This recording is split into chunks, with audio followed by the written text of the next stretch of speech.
नहीं जाति पात होई मुद्दा पे बात होई तोहरे खिलाफ हर जाति के साथ होई। मोदी खूब जातिवाद के फायदा उठौला। नहीं जात पात होई मुद्दा पे बात होई तोहरे खिलाफ हर जाति के साथ होई। मिली न दवाई तोहे ऐसन रोग होई, मिली न दवाई तोहे ऐसन रोग होई। पहले अनुरोध होई फिर प्रतिशोध होई।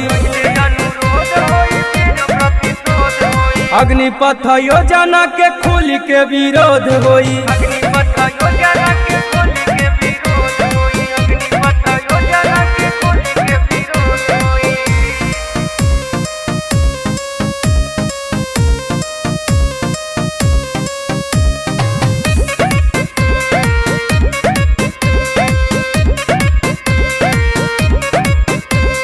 जवन तू चाहबाऊ है होई मोदी ई कहिया से सोचे लगला हो।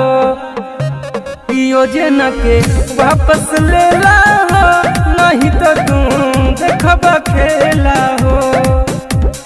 मरतारे लाई कस फसारी लगाई के कैला जुलुम ऐसन योजना ले आई के।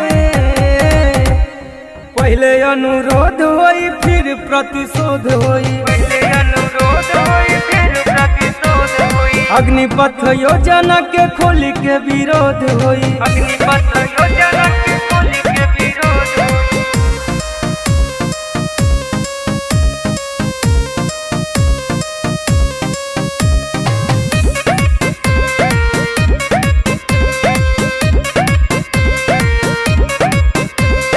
चली जाई जान भले सुनाए साहब लेके एको मिनट चुप नहीं रहब।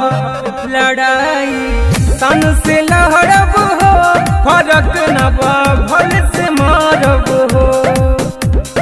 जबल न वापस होई रोजे जाम रोड होई, जबल न वापस होई रोजे जाम रोड होई।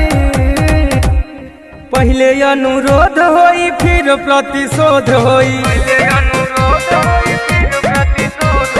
अग्निपथ योजना के खोल के विरोध होई। अग्निपथ योजना के खोल